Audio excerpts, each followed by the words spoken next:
Hi, seventh graders. Thanks for sharing your amazing drawings with me yesterday. I love to see them, and I couldn't have been happier with the good work that you did. I want to expand on your skills today, but before we do, I want to just give everybody a reminder about how to handle some angles. So, one area where we had a little bit of a jam up was when we had like a triangular shape. And you'll notice my vanishing point for this triangle shape is right here, which means that I'm going to have to connect this angle to the vanishing point and this angle to the vanishing point. And that's always going to be the case. Now, I'm also going to show you that today, instead of a ruler, I'm using like a business card, right? It's a little bit harder than regular paper. It's perfect. So if you were wondering if you have to use a ruler, you don't. You can use absolutely anything. So what I'm going to do, though, like we talked about yesterday, is I'm going to connect my corner to the vanishing point here, and I'm going to connect this corner to the vanishing point here.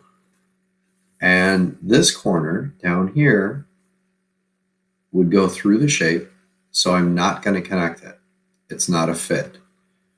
But when I have to make my parallel partner, I want to make sure that my angle or my angled line has a parallel partner. So I don't want to turn it.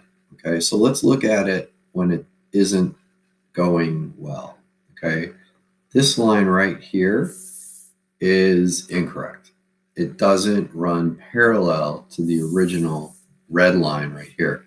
So this is the red line, this line right here, and if they both went on forever, they would absolutely touch. So what I need instead is I need a better line that's going to be parallel to the first one. And some of you did this pretty well, but it's super important to recognize that this skill is going to be really helpful in you keeping your page organized. So I'm going to go ahead and erase those guidelines. I'm going to go ahead and close out my shape. And now I've got this little wedge of cheese, but you can see that the width on that side is exactly where I want it to be. Now here's a great tip or trick. If you can make your shading lines go towards your vanishing point, that's also going to help add to that illusion. So another way you can organize it. Now for today, and this will be due then on Monday because tomorrow is a non-school day, I want you to notice that I went ahead and started to make letters. Now, the way we can think about any letter is we can think about it as a shape. So if you are saying, well, I have trouble making a letter or an S or whatever in a block form, well, all we can do as a real easy trick is you could use your business card or your ruler or whatever you have available and set up two lines just like you would have when you were a kid in elementary school, and they give you the really lined paper to help you with your writing, and you can make a regular letter on that space. Then your job is to come back and kind of add the sides, add the walls on the sides, double up the lines, space it out a little bit more. So your final shape is going to be a little bit thicker and will have all the qualities you need. Now, in this case, I have the word house. And just like before, I'm going to use my vanishing point and all of my angles. Now, as far as a new skill, we're really using our same core skill. So I had an angle there, and I'm going to connect it to the vanishing point here. And I'm going to do the same thing for every one of these letters. But unlike the shape that we did up here, I'm going to have to be a lot more organized. Now, this is also really important. It's not just angles that are out, like a right angle or an obtuse angle, but angles that go in. So an inward angle, like the inside of this H, which is still a right angle, but it bends in, not out. Now this one hits the corner here, so I'm going to stop it. And then I'm going to make a second line from the top of the corner of the H, bring it back, and bring it back.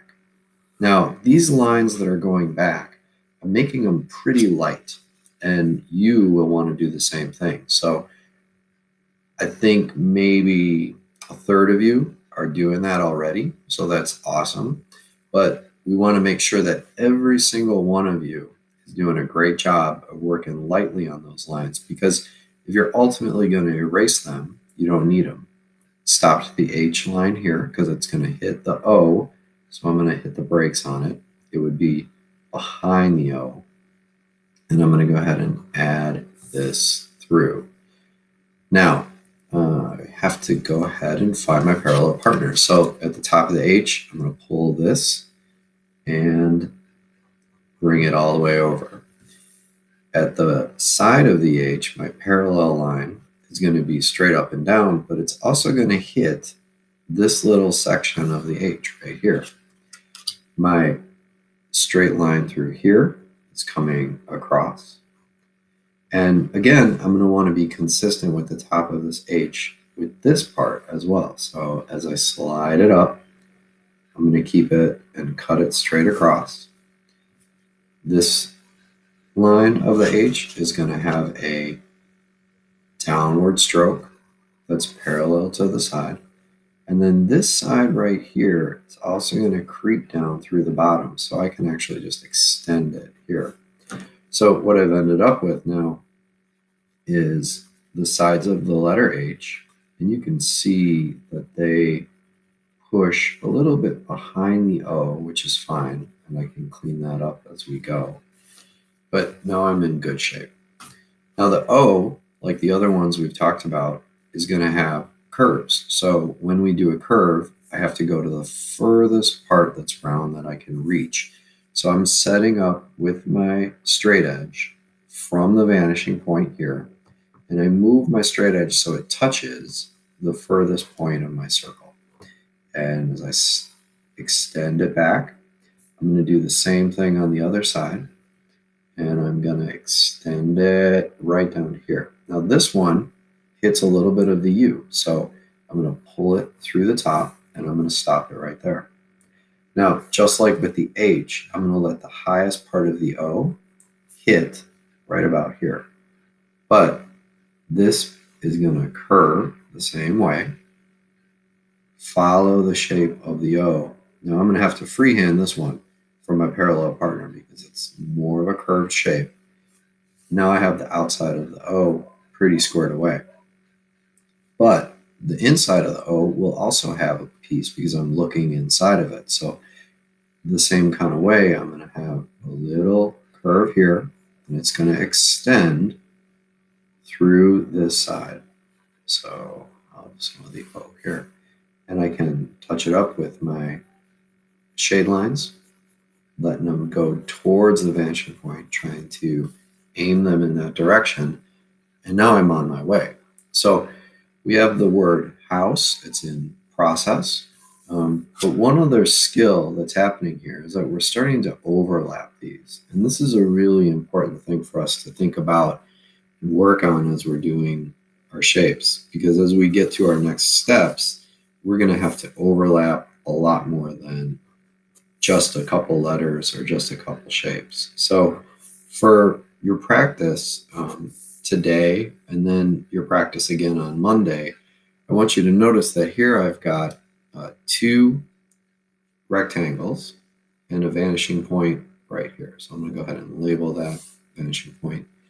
And I can set up from these two rectangles. So I'm going to make my lines. Again, making these a little bit lighter, making this one a little bit lighter, and I'm going to stop it when it hits this square. This one, I'm going to go ahead and connect this corner to the vanishing point. I will connect that corner to the vanishing point. I won't see this one, won't see that one, and that's fine. And this one down here, won't see it either. So what I've got to do now is elevate this, and I'm going to bring it up so it actually overlaps now with my first square. So you can see here, this square, or this rectangle is turned into a rectangular prism. And now I have my shade lines coming through the back on the top part here. But now I have my second square and it's tucked behind it.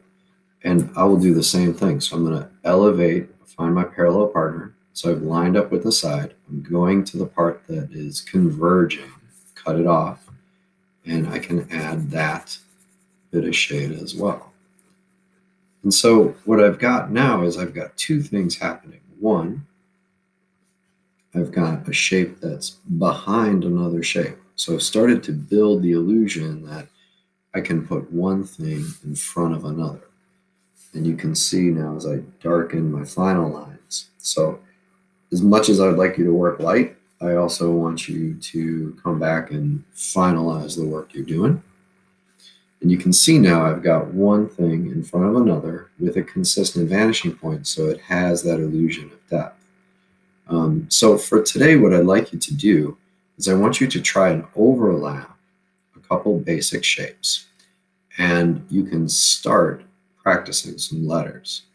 This practice with the letters is going to extend into our work on Monday. So you